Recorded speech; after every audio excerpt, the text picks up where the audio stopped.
Sir, you are live. You can start. Uh, Very good evening, everyone. Again, we welcome you to ISG Masterclass.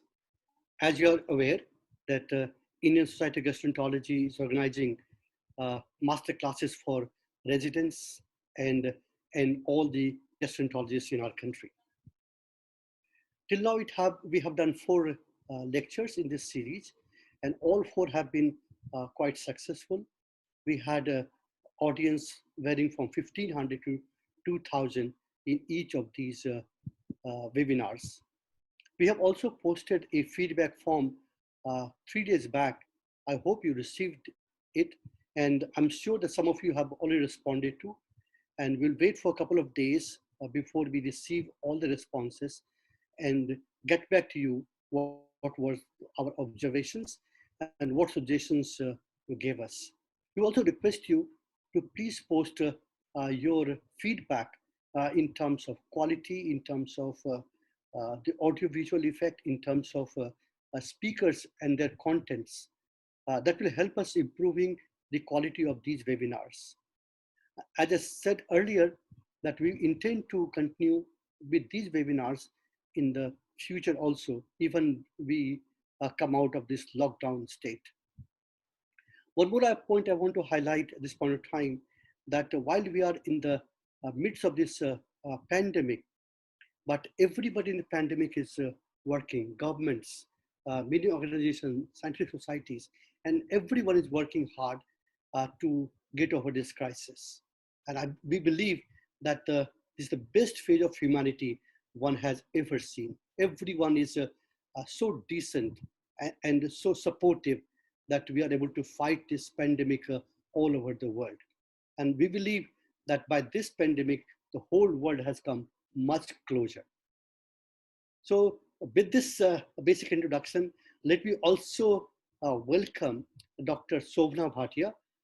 She has consented to moderate this session. And all of us know Dr. Bhatia, he's a very renowned teacher and renowned gastroenterologist of our country. She had been head of KEM gastroenterology department. And now, so we welcome Dr. Bhatia for your kind consent to moderate this session. Welcome Dr. Saraswat, and I request Dr. Saraswat to say a few words before we request Dr. Ghoshal to talk to us on very important topic and not easy to understand, esophageal manometry and impedance. Basic concepts and how do we use in our practice and how do we interpret these findings. With this, Dr. Saraswat, please. Thank you, Govind. Good evening, everyone. On behalf of the Indian Society of Gastroenterology, it's a great pleasure to welcome you to this ongoing series of ISG masterclasses, to which I'm happy to say we have had a very gratifying response. Govind has told you about the background and how we plan to propose to continue with this meeting. In this fourth talk of the series, Professor Uday Ghoshal, whom you all know very well, and is one of the leading names in the field of esophageal, of GI motility, GI manometry in India and globally, will be speaking to you about esophageal manometry and impedance. And I can promise you, you are in for a treat. Because Uday's lectures are always very lucid and clear, and his audience is able to understand what is going on.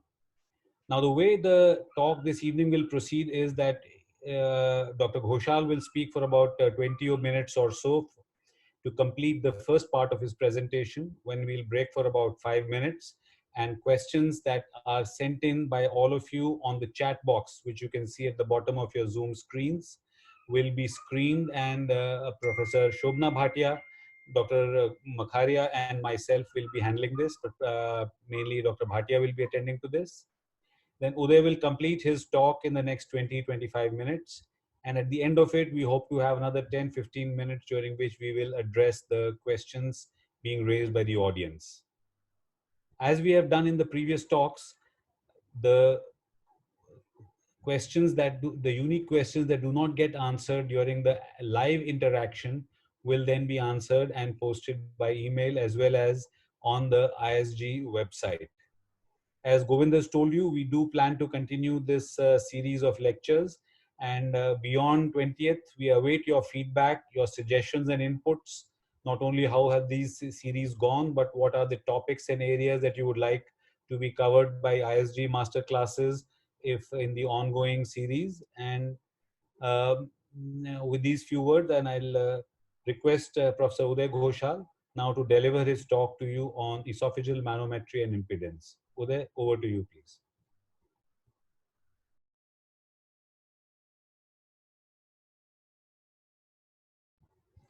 Uday, we are waiting for you. Please unmute yourself and get started with your talk.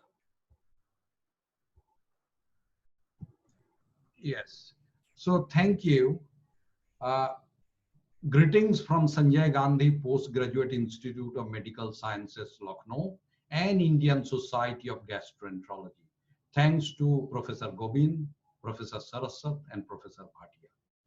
I'll be giving you a basic concept of esophageal manometry and impedance. But let me tell you, in such a short time, you cannot become master, but you get the concept. If you want to know more about it, you can refer to these two books. Both are from our group. And I tell you, the left one gives you basic technique of performing the manometry and interpreting it. The right one gives everything, including theoretical aspects and the disease management. Now, when we talk about esophageal testing, you thought it is all to do with structure. That means we do radiology, we do endoscopy, and we do histology, and we are done. So in endoscopy, you can talk about conventional endoscopy, advanced endoscopic technique, esophageal capsule endoscopy, and US. I tell you, this is very little. There are a group of disorders which are related to abnormal physiology, and those abnormal physiological disorders give symptoms, but the structure may remain normal. So how do you assess this disorder? These are tested by esophageal manometry. Earlier we used to do conventional, now we do high resolution manometry and impedance monitoring. Also some centers do high frequency endoluminal ultrasound, very research oriented, you need not know. We do pH metry for assessing acid in the esophagus, which can be catheter based or Bravo capsule. Nowadays we do impedance pH metry, and transit is assessed by radionuclide esophageal MT. Now I'll focus primarily on esophageal manometry.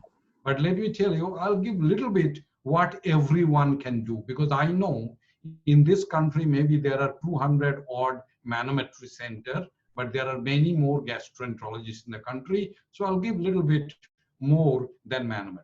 So what are the indications of esophageal manometry? Dysphagia without any mechanical obstruction. This we call as motor dysphagia. Non-cardiac chest pain, where there's a pain in the esophagus, with or without dysphagia, but the cardiac workup is inconclusive. Gastroesophageal reflux disease, you will say, why should I do manometry in gastroesophageal reflux disease? When you do pH metry, you have to do a manometry because this is the best way to localize the LES and then place the esophageal manometry catheter about 3 to 5 centimeters above the upper margin of the LES. That is why you do. But also it gives you prognosis. For example, those patients with GRD who has very low esophageal LES pressure, those who have very poor esophageal motility actually have severe GRD. Systemic diseases with esophageal involvement, for example, myasthenia gravis, for example, progressive systemic sclerosis. And when you suspect US dysfunction or upper esophageal sphincter dysfunction, still you do a esophageal body manometry to know that truly it is primarily an US dysfunction or there is something more in the esophageal body. Now, when you are actually encountering such a patient, you have to determine what patient are you dealing with. Are we dealing with a mechanical dysphagia or are we dealing with a motor dysphagia? And I tell you, nowadays in the arena of investigative medicine, the clinical medicine is going away. But I tell you, you will miss a lot if you forget clinical medicine. Is typically intermittent. They have dysphagia both to solid and liquid from the very onset. You know why? Because liquid require better neuromuscular coordination to swallow than solid. Therefore, this patient may report problem with liquid even from the very beginning. Warm temperature food are better tolerated by this patient. They can't really swallow the cold. They learn with time that if they raise their arm, they make their back erect, actually they can swallow better. You know why they are doing that? They are trying to compress the esophagus between the manubrium, sterni, and vertebra, increase the intraesophageal pressure, and trying to pop up the content through the LES, which is not relaxing. Duration is really long for motor. Episodic esophageal chest pain suggests motor disorder. Regurgitation is very highly suggestive of motor dysphagia.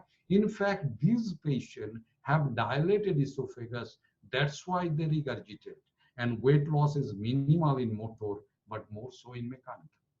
Once you know you have a patient with motor dysphagia, you have taken history, you have done physical examination, then your choice of investigation start with upper GI endoscopy and or barium swallow. If you ask me, we do not subject this patient to endoscopy in the first go. You know why? Because most of the time they turn out to be achalasia, and I know I have to dilate them. So therefore, why to give them trouble of doing endoscopy twice? Because endoscopy is not so comfortable. So what we do is either we do a barium swallow, not really swallow, I'll tell you what we do. But most of our patients carry one of these investigation from outside, and this makes our life easy. If you find a stricture, you know this is mechanical, this is not motor. But if you find no stricture, you do an esophageal manometry. Occasionally, a barium swallow shows something like this. On the left side, you can see dilated esophagus with multiple tertiary contraction. In the middle, you can see a hugely dilated esophagus, which is more than 7 centimeters. We call megaesophagus. Megaesophagus and sigmoid esophagus means this is a decompensated esophageal disease. Don't consider that decompensation applies only to cirrhosis and not to esophageal disorder. And if this has happened, the patient usually have a poor prognosis. On the right side, you can see a classic corkscrew esophagus. But we do not do barium swallow for this patient. If you have been doing, please stop that. The better information you obtain from time barium esophagogram. What is time barium esophagogram? You give 100 ml barium, 45% weight by volume. Then you do X-ray at 1, 2, and 5 minutes. See the height of the barium column at 1, 2, and 5 minutes. Also see the volume at different time. And what happens is the volume and the height product gives you the esophageal emptying. So if somebody has a high volume, he has a greater height, this fellow has poor esophageal emptying because of body dysmotility and because of non-relaxation of LES. Is a very good investigation and correlate well with our manometry finding. But let us come straight to manometry. What is manometry? In manometry, typically what we do is that we have x-axis. In the x-axis, it is time. It is time. That means you are recording the swallows in a patient on the x-axis at different time, typically at an interval of 15 to 30 seconds. On the y-axis, this is amplitude. So we get an amplitude of the contraction, we get a time, and therefore we can see that lower esophageal sphincter, like 2 channels on the bottom of this manometry tracing, they are relaxing, and you can see the body contraction. There is a progressively increasing amplitude. Also, there is a progressive delay as the contraction travels down. This is called peristalsis. Peristalsis is like a slope, so that when the upper part of the esophagus is contracting, the lower part is relaxing to receive the food bolus coming down. But what happened is this technology was an old technology, was being done about 25 years ago. Now we have changed now.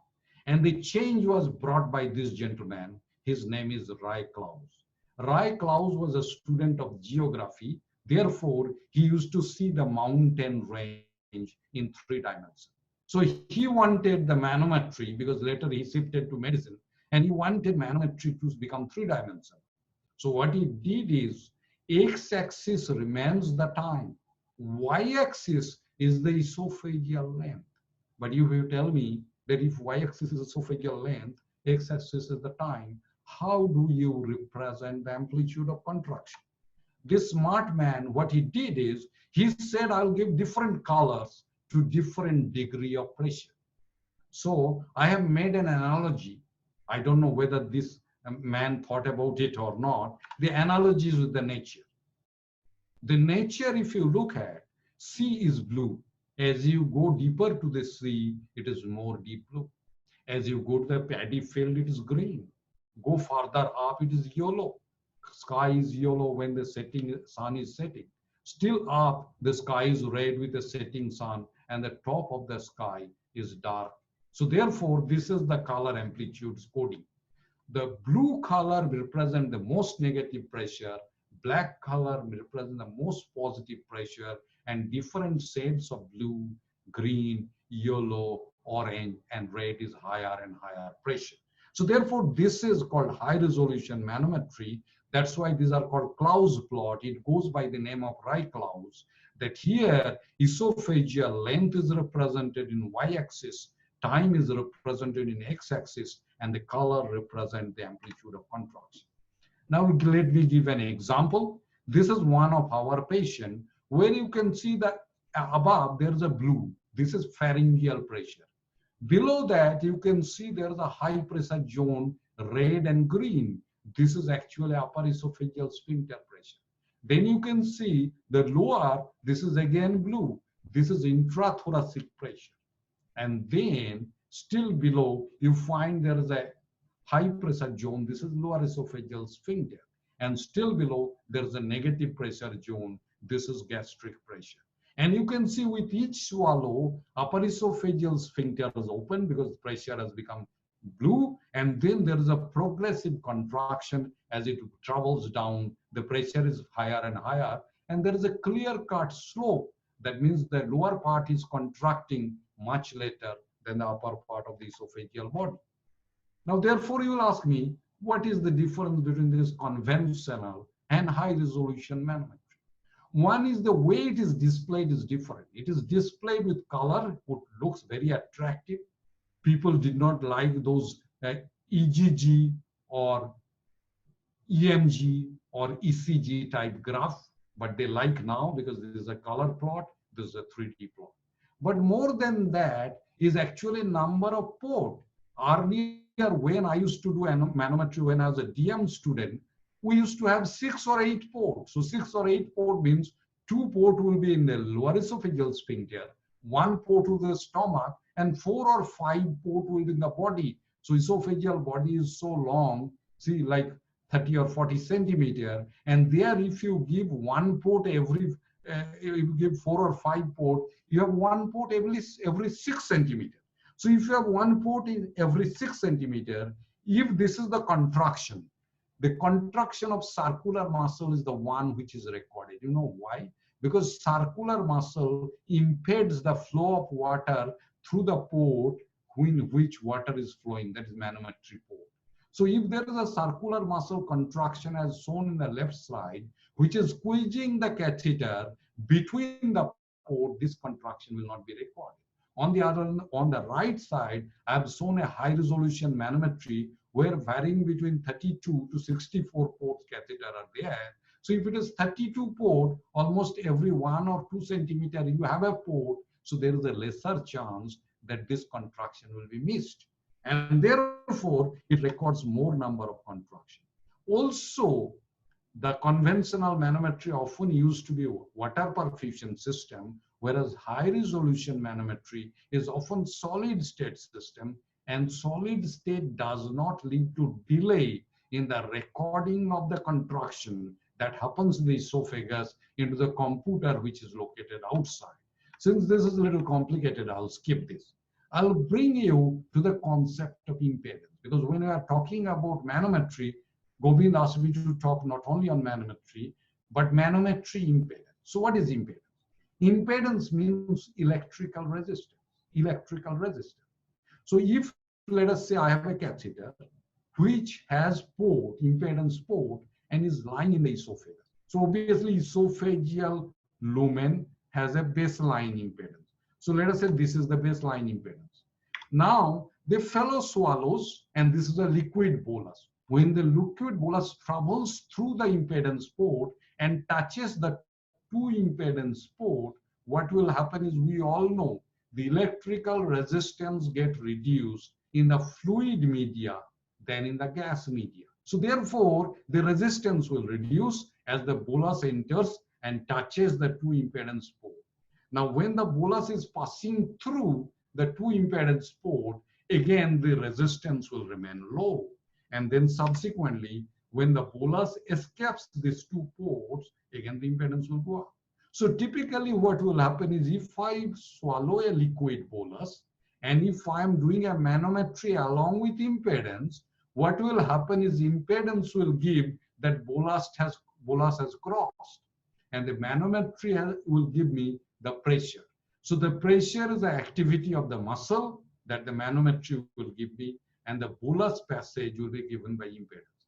Remember one more thing here, like liquid bolus reduces the impedance, gaseous bolus increases the impedance. So therefore somebody belches, you can see that, because belching is associated passage of gas. Similarly, somebody swallows air because of aerophagy, you can see that, because the impedance will go up. Now, let us take this simple example. Here you can see this is the esophagus.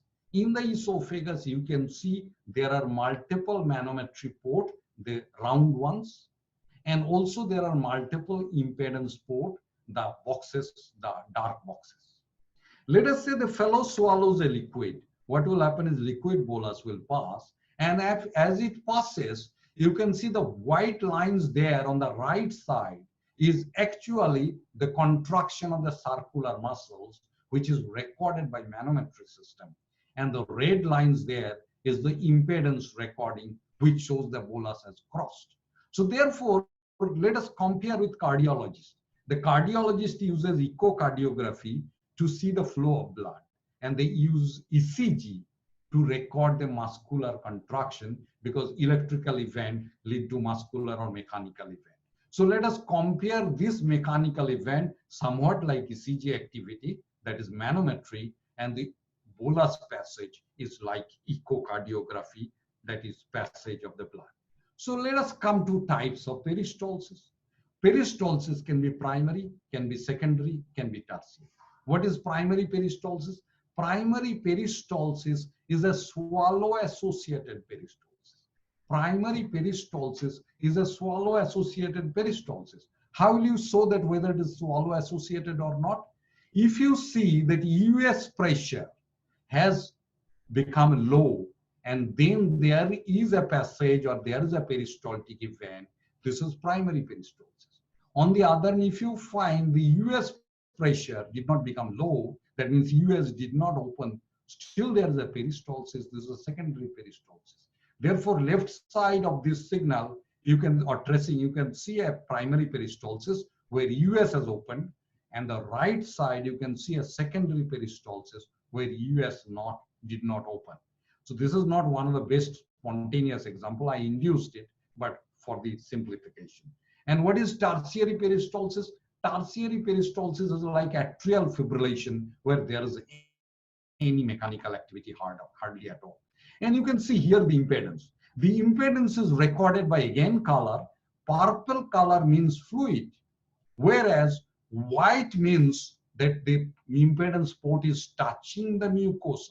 So white means impedance port is touching the mucosa. Now, purple means it is liquid, and blue means there is air. And you can see here, the fellow has swallowed.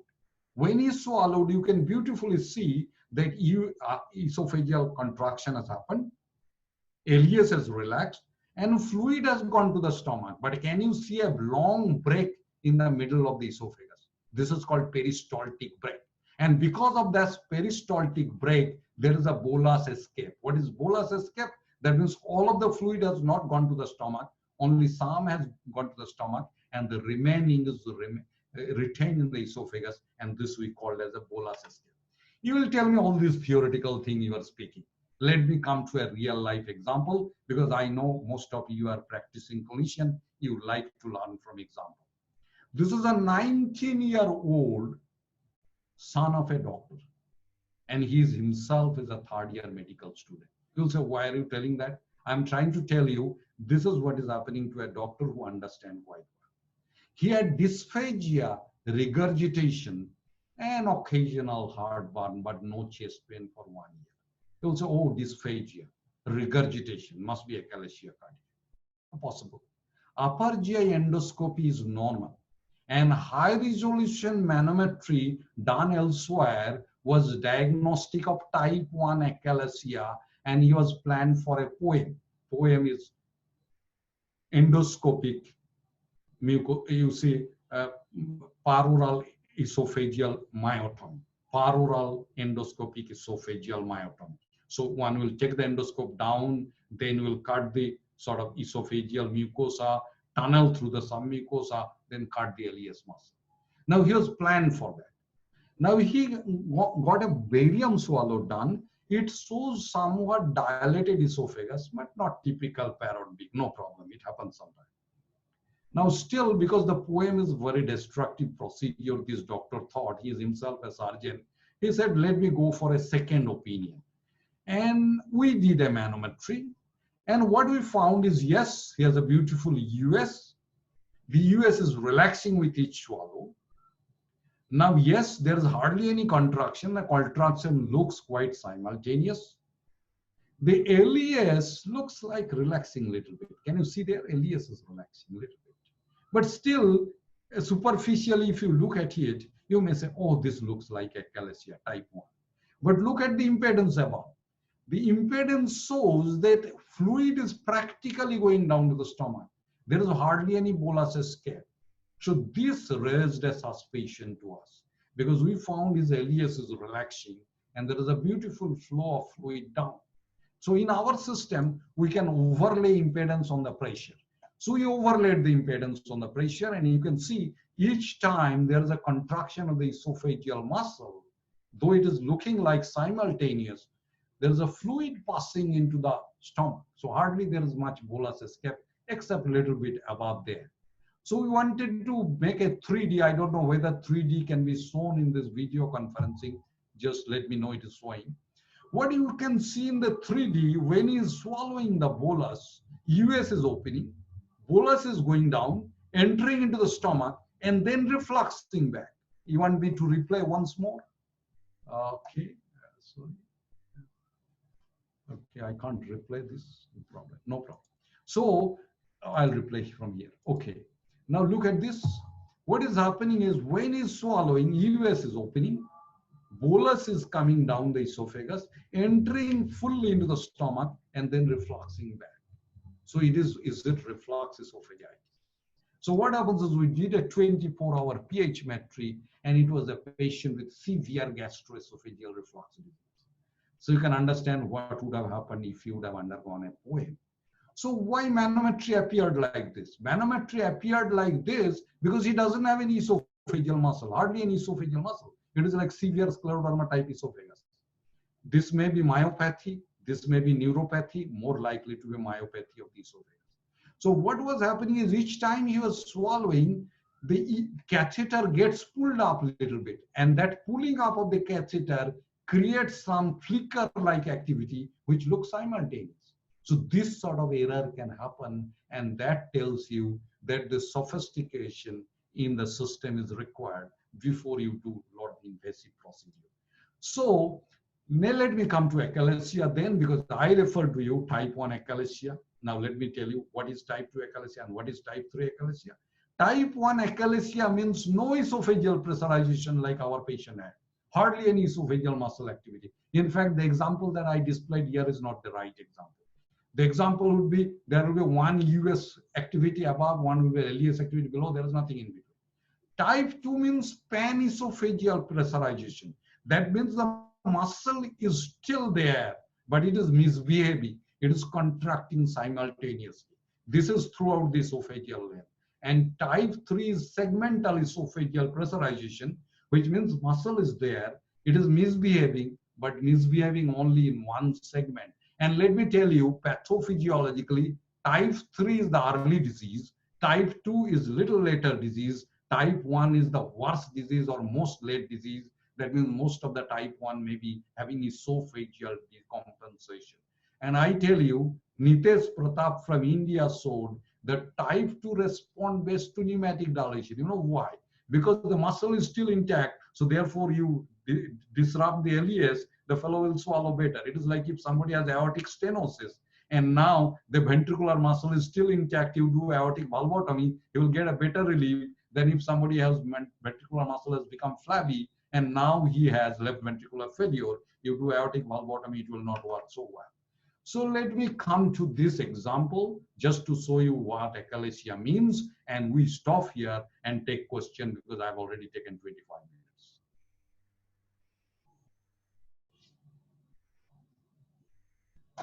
So, Stop. Dr. Shobna?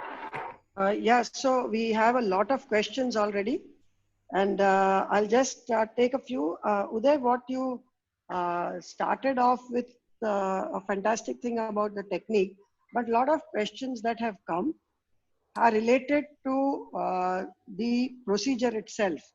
Like, do you use water swallows or semi-solid swallows? Do you use rapid drinking challenges or multiple rapid swallows? Do you think you want to discuss it now, or you can send these answers? I'll discuss briefly.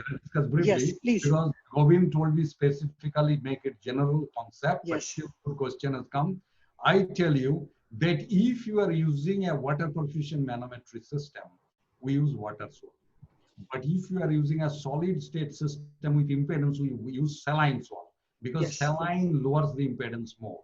As per recommendation, just don't stop by 10 water swallow or 10 saline swallows. You have to do a multiple rapid drink challenge and you have to do a viscous swallow. Typically, when we bought our manometry machine, apple sauce came with it, but I think apple sauce is too costly. We use simple card from our Yes. canteen to give viscous. Correct.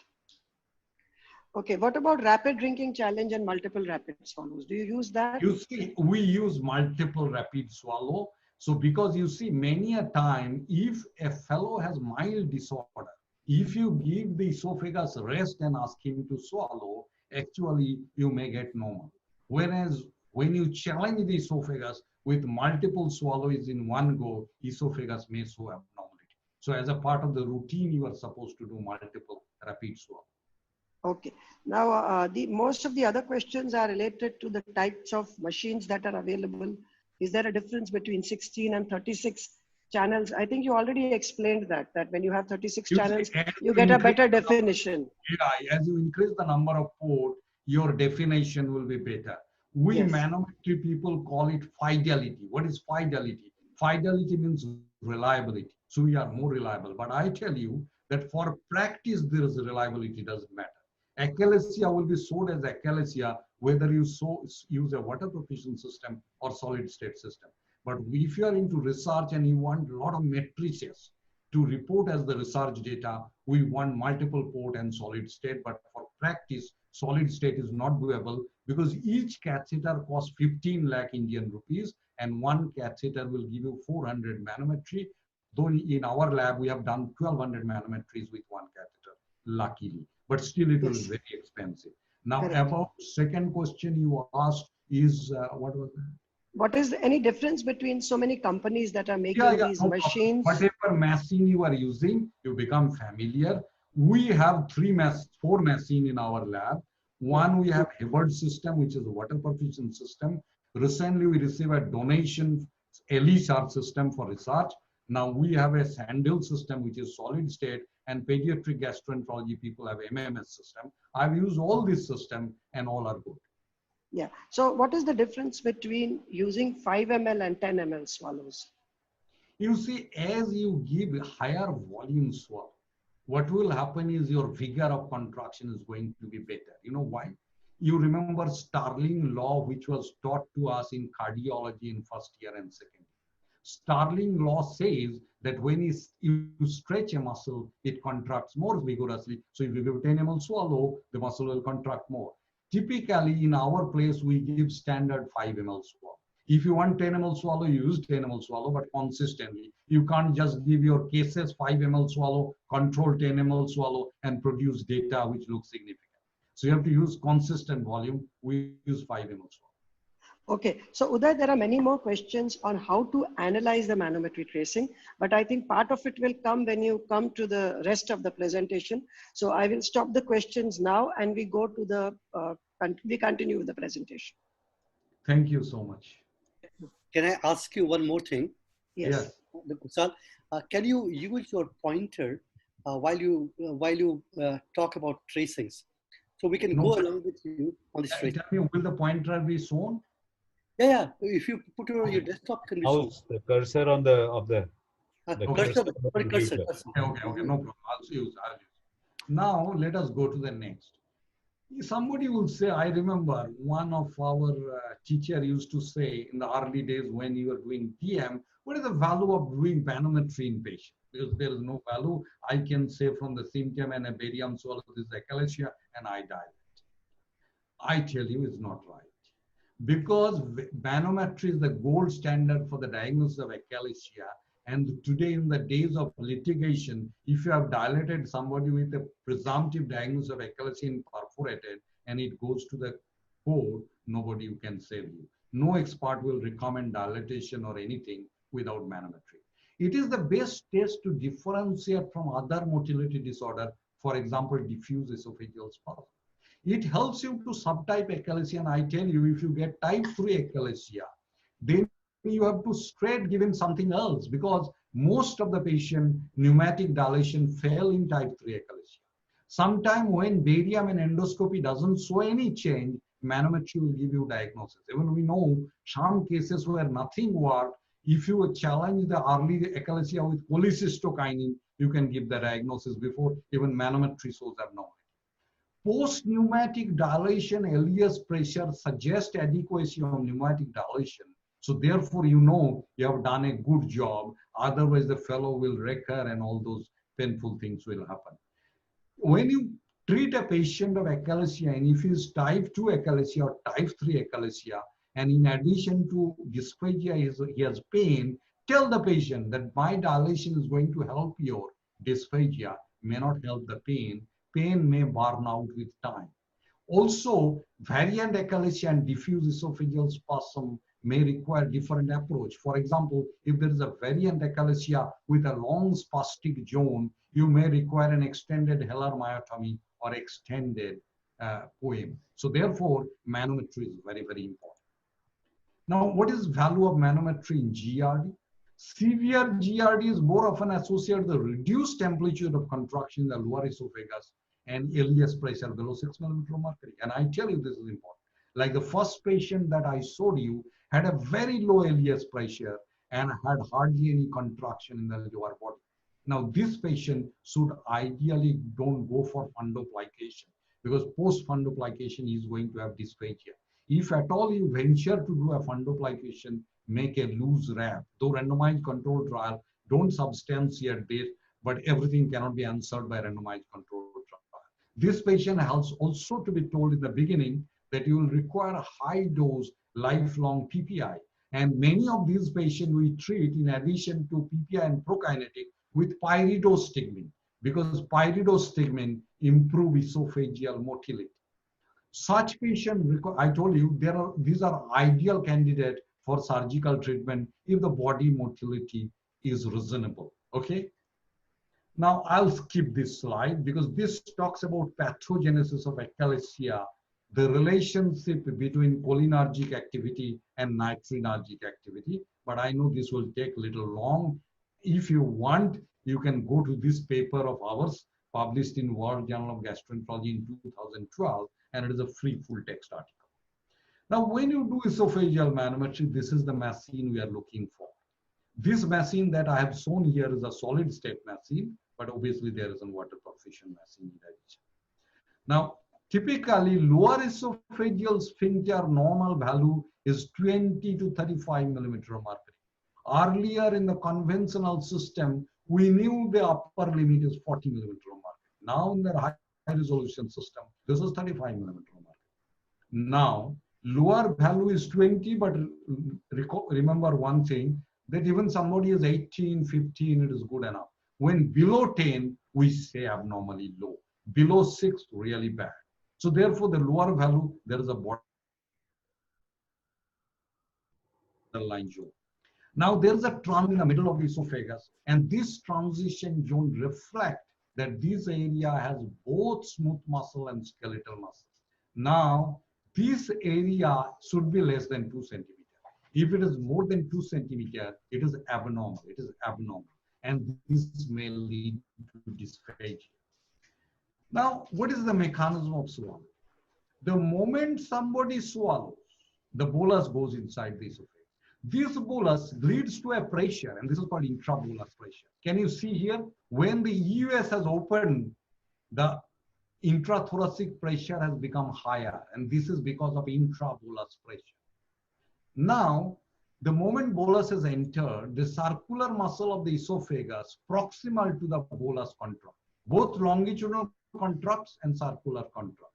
But typically, the manometry is recording primarily the circular muscle activity. So circular muscle of the esophagus contracts. And this circular muscle contraction gives rise to what is called esophageal contractile form. Esophageal contractile form.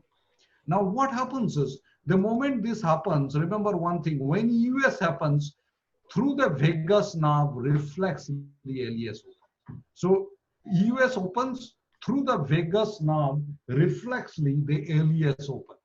So EUS opening is associated with the LES opening. There is no delay. Now, this is here LES has opened. Now, when the LES opened, there is a residual pressure in the LES. This is called integrated relaxation pressure. The integrated relaxation pressure is, it is a lowest average pressure over a 4-second window, which need not be continuous after the swallowing.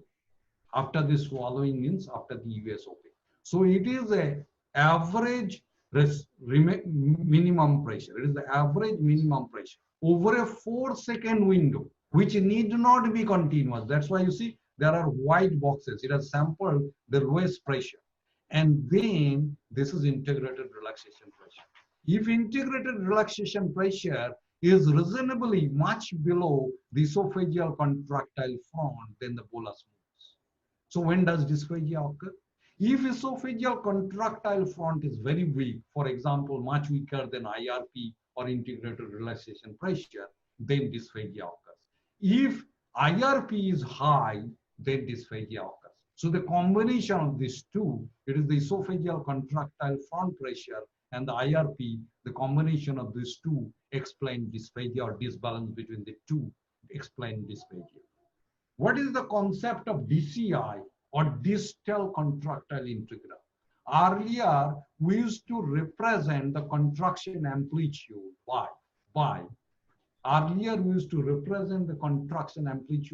average amplitude. Now we do not represent it or express it by average amplitude. We express it by distal contractile integral, or DCI. You also, where from this DCI came? I tell you, DCI was there very much.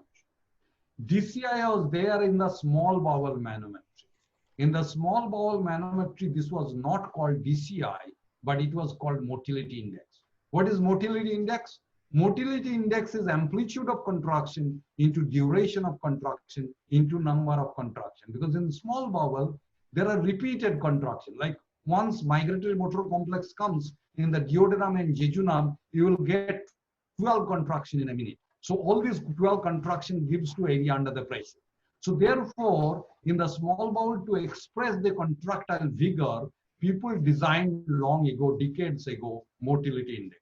What is motility index? It is amplitude of contraction into duration of contraction into number of contraction. Because in the esophagus, you are dealing with only one contraction. Therefore, the number of contraction is not there. It is amplitude into duration. So DCI means it is the amplitude of contraction into duration of contraction. what is contractile front velocity? Contractile front velocity means if there is a contraction activity here, let us say here in the middle of the esophagus, and there is a deceleration point here in the lower part of the esophagus below ileus. Obviously, we know the time from the x-axis. How much time did it take? Now, if the time taken, I know for this many centimeter, I can calculate what is the velocity. So per second, how many centimeter is it traveling? If the velocity is more than 8 centimeter per second, it is bad. It means it's simultaneous contraction. So if you are too fast, if you have an esophagus which is too fast, you have a bad esophagus. It causes simultaneous contraction. It should be lower than 8 centimeter per second. That should be the velocity. Now, these are the normal value that I already told you, but briefly I am telling you that esophagogastric junction pressure should be between 20 to 35 millimeter of mercury. Lower limit is 10. And when it relaxes, the IRP should be below 15 millimeter of mercury. When it relaxes, the IRP should be below 15 millimeter of mercury. Here it is written nadir pressure. Nadir pressure we do not use anymore. We use IRP. Nadir pressure was the lowest value in one location. IRP is an average of over 4 seconds, which need not be continuous. Now remember one thing, if somebody has a very low amplitude contraction, earlier we used to call low amplitude contraction when it was below 30 millimeter of mercury was the amplitude. But now we tell it when your DCI is very low, for example, less than 100 millimeter of mercury per centimeter per second. And remember one thing, what is a very strong contraction? Earlier in the Chicago classification, earlier version, we said anything above 5,000 millimeter of mercury per centimeter per second should be considered as abnormal. Now, this has been changed. Now we say more than 8,000. More than 8,000, more than 5,000 is abnormal, but you don't consider that as a gross disease. But if it is more than 8,000, then you say jackhammer esophagus, jackhammer esophagus. So this is what you do when you interpret manometry. Typically look at IRP first. When you look at IRP, if IRP is abnormal, then means look at the peristalsis. If IRP is abnormal, but the peristalsis is normal, that means this is EJG outflow obstruction. EJG outflow obstruction. Earlier we used to call that as hypertensive LES, maybe early stage of echinacea also. But if IRP is abnormal, more than 15 millimeter of mercury, look at the body motility. If body motility shows pan-esophageal pressurization is in more than 20% of the swallows, that means 10 swallow more than 2, then this is type 2 echinacea. If it is a segment is showing pan-esophageal pressurization in more than 2 contractions, this is type 3 echinacea. On the other hand, if there is hardly any peristalsis, hardly any amplitude, then this is type 1 echinacea. Okay, there are several other variations which I'll not go to detail. Maybe you can take in the question and answer session. Like I told you, jackhammer esophagus, which is more than 8,000 millimeter of mercury per centimeters per second. I told you peristaltic break, like long transition zone, more than 2 centimeters and so on. These are some of the examples. Here, this is a normal manometry. This one shows that there is a hiatus hernia. Can you see there is a high pressure zone above, high pressure zone below?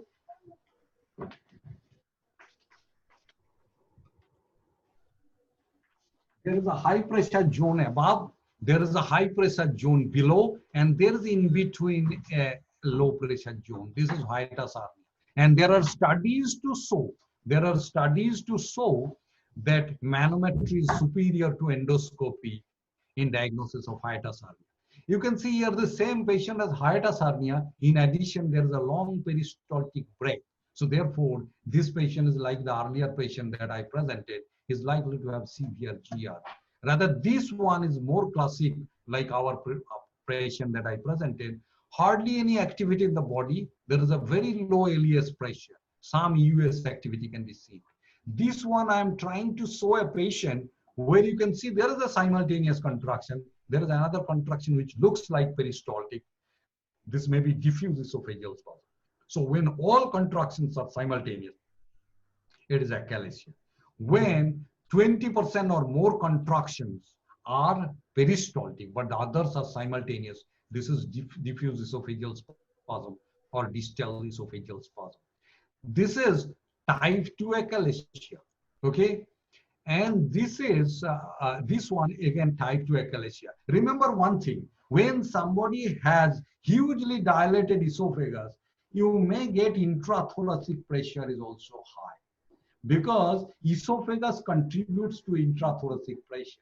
So therefore, between the contraction, if you look at, you find the intrathoracic pressure is rather high, not typically blue like as you are seeing in every patient, but it looks like yellow. This means this is a high intrathoracic pressure, possibly because dilated esophagus filled with fluid and food.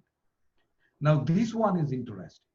This one obviously is a very high amplitude contraction. If these are simultaneous, you will say it is panesophageal pressurization.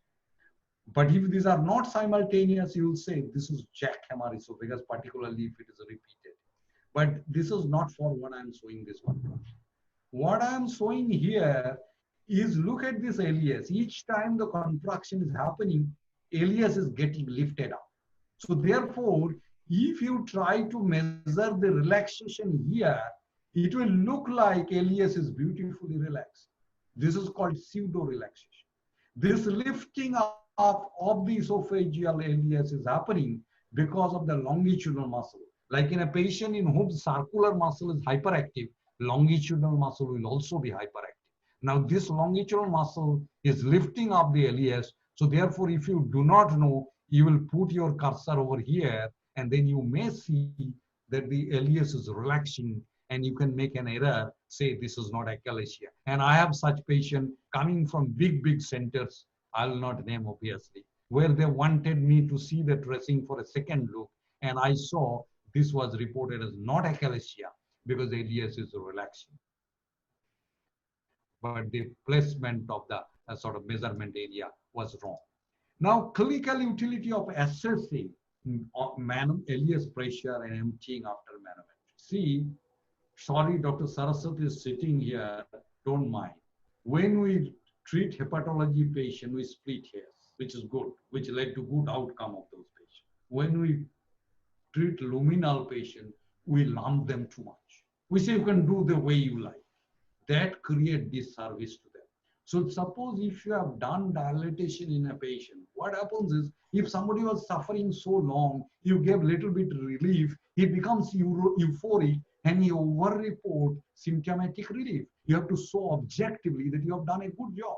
And this is a study to show that, where they treated achalasia patient, subsequently they did a time barium esophagogram to see whether they have done a good job or not.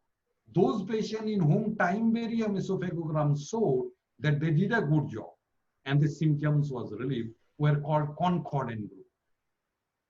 Those patients in whom time barium esophagogram showed that you did not do a good job, but symptoms was relieved, they were called discordant patient. Look at the recurrence, somewhere around 10% versus 77%.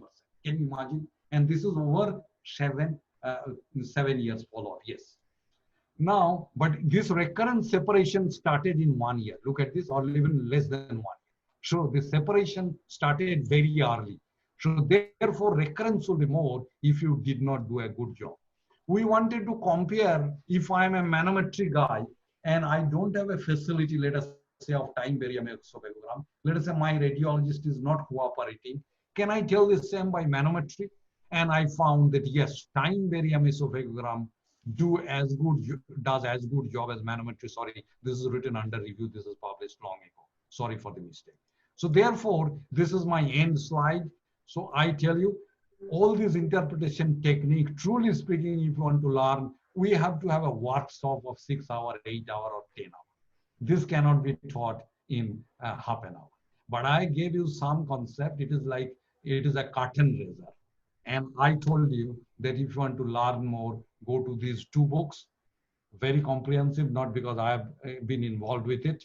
I think the right one is the best book in the manometry which has come till date in the world. Thank you so much.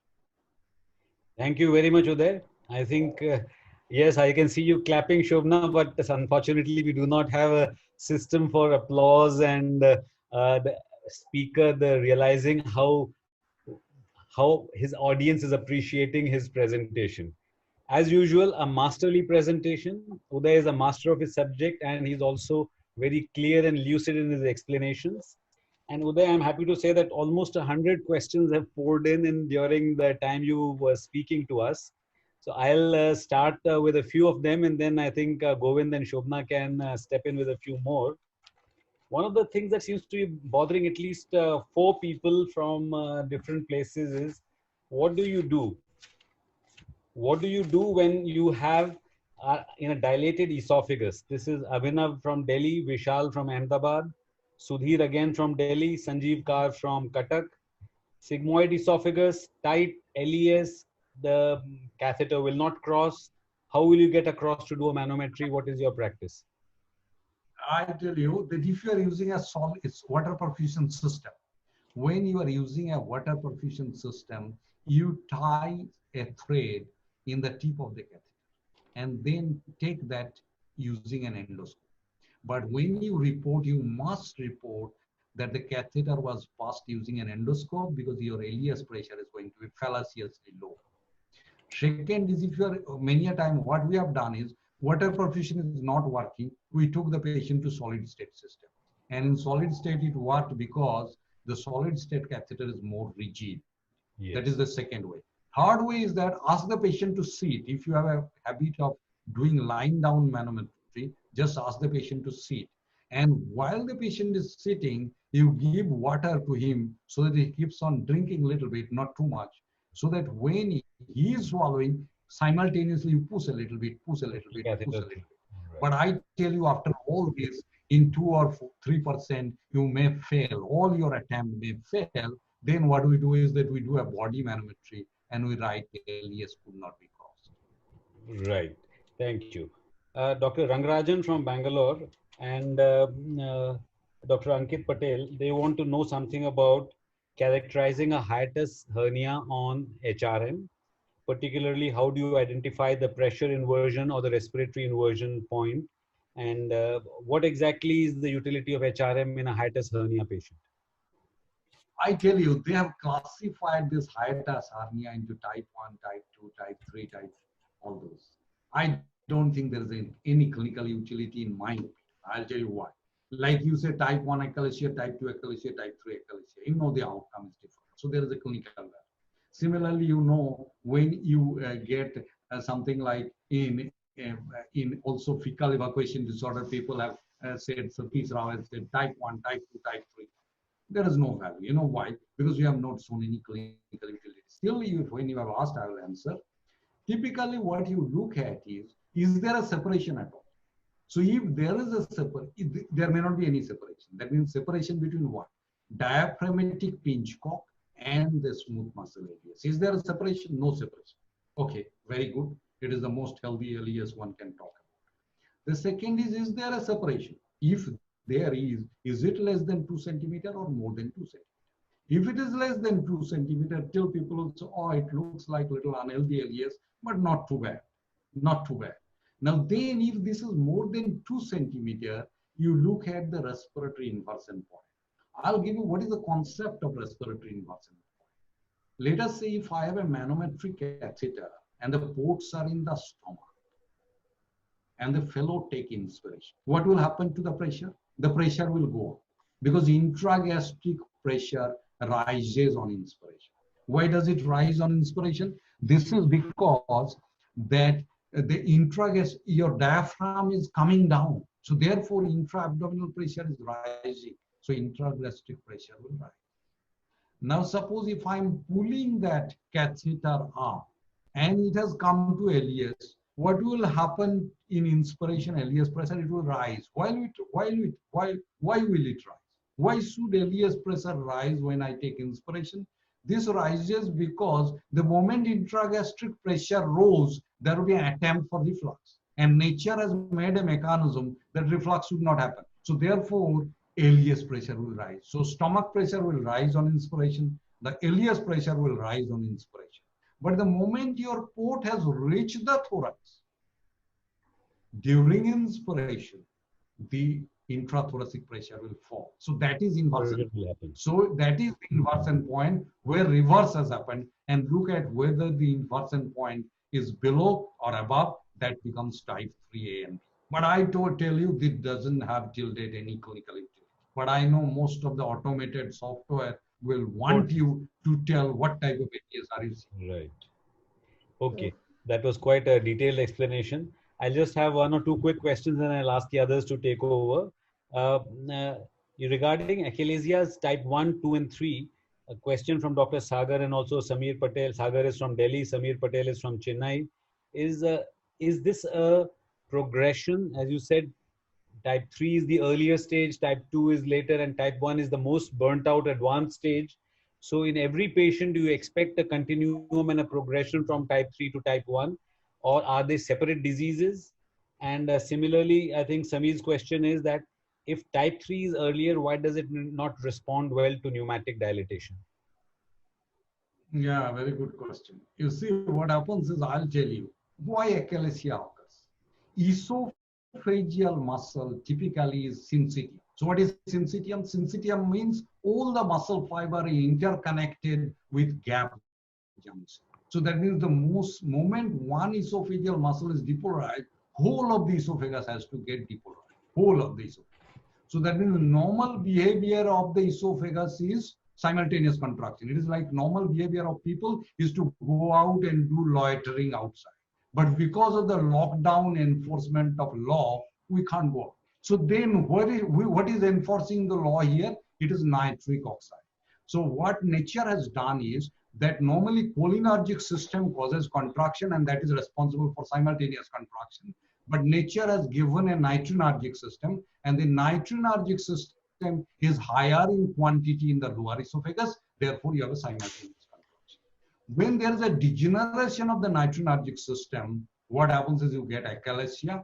First is type 3 because there is a segmental loss of the nitrinergic system. Then you get type 2 because it is a more diffuse loss of nitrinergic system. So the gradient between the upper and lower esophagus is lost.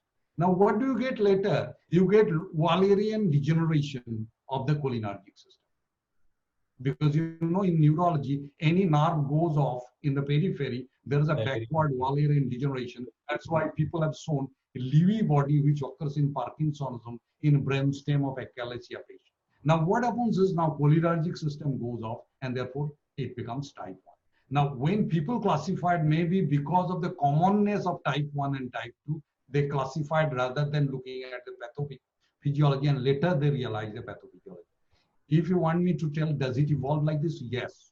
There are case reports, there are small series in which people have shown even distal esophageal spasm and diffuse esophageal spasm first, then type 1, type 2 achalasia and so on.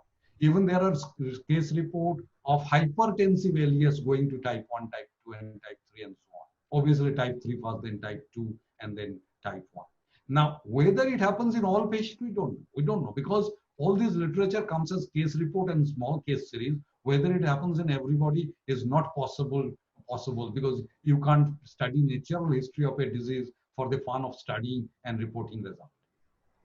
Why doesn't type 3 respond well to pneumatic dilatation? Could you take that? Yeah, that's right. That is a difficult question, but I tell you, what are you doing in pneumatic dilation? If you look at, like I remember one patient I saw, this was a patient of achalasia. He had a very long non-relaxing jaw. Now, what are you doing in pneumatic dilation? You are using a 5 centimeter or 6 centimeter balloon and only dilating one part, but your long jaw is around 8 centimeter. Therefore, it is not responding. If we had a balloon to do a very long length dilatation, maybe it will work. That's why people have shown that if you inject Botox over a long length, it works. Poem long length, it works. Heller's myotomy long length works. Because it is a long length disease, that's why it is not working. I think Govind, you could take over if there's anything. Muted. Govind, you are muted. You are muted. Dr. Bhatia? Okay, Yes. so I have, out of all the 100 cases, I've taken up 3 or 4 that are relevant. Uday, 120 now. Uday, only short answers because time is limited. Yes. Only short answers, yes. Okay, so there are 1 or 2 very important questions that have been asked. One is, what is the position of the patient? Is it standard, or do you, or can you change the position, and will the values change? People have shown that different position changes the values, and therefore you use a standard position for yourself. You are supposed to do validation of the normal value for your lab, or otherwise you follow the position what others have done. Like I know Srinivas has done normal value study published in neurogastroenterology motility. Yes. So use the same position. Okay, and what about a patient who has a first few swallows showing type 1 achalasia, and then the rest of the swallows are showing pressurization? Would you classify it as type 1 or type 2? This is a difficult problem. I will see ultimately that Chicago is quite silent about it. Yes. But I think pathophysiologically, you see, as you put more volume of into the esophagus, the contraction is going to increase. So if you want to know the natural situation of the patient, use the earlier values, not the later values. In the later values, you have stretched the muscle and you are getting a bigger contraction. Correct. Now, the other important thing, and this is very important, not only for manometry, but for many other automated systems.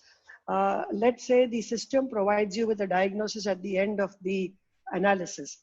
How reliable is this diagnosis, or should you be physically analyzing each swallow as you go along? You see, do not rely on automated analysis. I showed you one example clearly. Yes. Obviously, correct. some people, what they do is that they don't look at the signal very well, clicks on automatic analysis, and whatever they get, then there is no need for doctor. Typically, each swallow you see visually. If there is a discordancy, again, think, and you can't just go by automatic. I say I don't like automatic. Correct. I agree. And I think it's also important to go by the clinical picture of the patient and not just go only by the manometry. Last question, I think that's relevant for all of us, not only for manometry. What is the scenario for manometry in the COVID era? Should you be doing manometry in the COVID era? Yes. Very good. I tell you, we have made a guideline. The guideline is going to GART. This is Asian Neurogastroenterology Motility Association. I don't know whether it will accept it, but it will. It is going. No, manometry is a high-risk procedure. Esophageal manometry is a very high-risk procedure. It is too much aerosol generating. Between esophageal manometry and the anorectal manometry has been rated as marginally safer. But let me tell you, 50% of COVID patients excrete the virus in the feces. Yes. So I'll say none of it are safe. Correct. True. Uday, it's a wonderful, wonderful talk. And let me ask you one other question, which is very interesting, that how do you treat ineffective esophageal peristalsis? You see, you asked a good question, I tell you. Many of these patients have associated dysphagia and reflux. So I'll give a PPI, I'll give a prokinetic, and I use pyridostigmine a lot. When I get a patient like this, I use pyridostigmine. Now, prucalopride actually works or increases the activity of pyridostigmine, prucalopride. So in the prokinetic, I like prucalopride there. I use pyridostigmine, and even we have shown that on pyridostigmine, not only symptom improves, even the motility pattern improves.